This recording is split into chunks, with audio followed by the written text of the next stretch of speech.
अलैकुम वरहमतुल्लाहि वबरकातुहू टाठियो बच्चों आज त्रेमे जमात हुंद कशुर परन सबकुक नाव सोन बदन। टाठियो बच्चों बहुस तुंद उस्ताद मोहम्मद शफी मीर बहुस गवर्नमेंट एस मुकदम वाला हरिपोरस मज काम करान तो education zone Langate cluster head Haripora. टाठियो बच्चों तुम कड़ो पन कशुर किताब नबर पेज नंबर 29 वो सोन बदन यानी कि सोन जिसम यथ इंग्लिश पे वन आवर बॉडी।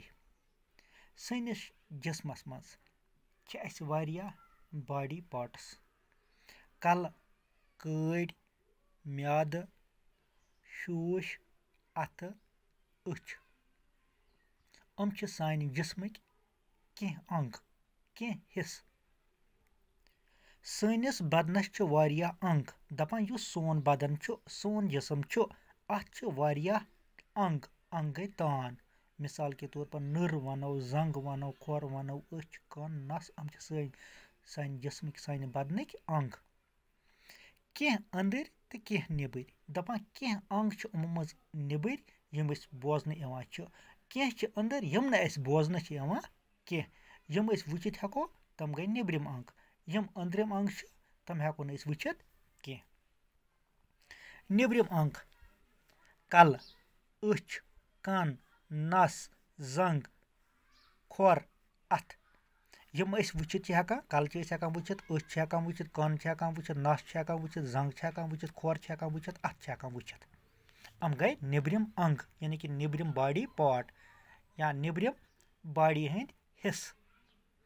अंदरिम अंग यम अंदरिम अंग तम हेकान पन्ने अचो सत वुचित कह। म्याद शूश वनिज कड़ अंदरम दपान यम तम हिस्स तम सान बदनक अंग यम अचो सत हेकान वुचित कह।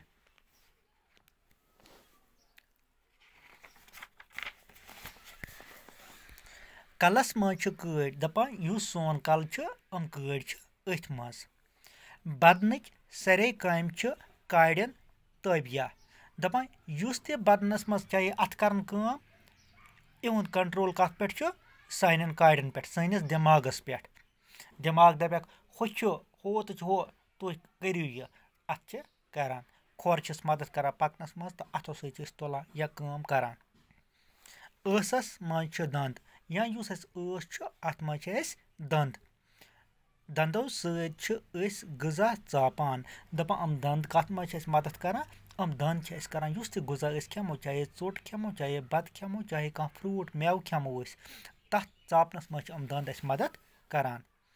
अचो सत वुचान दपान ब्या अंग अच हम कत मज मदद करान हम करान वुचनस मज मदद।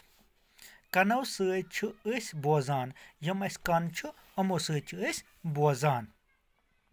नस्ति सत मुशुक हेवान युस यह नस यह मदद करान कत मज मुशुक हेनस मज।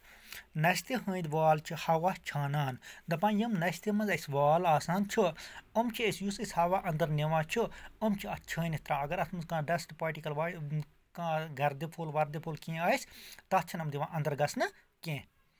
अथो सत काम करान यम अथ यमो सत पन काम करान।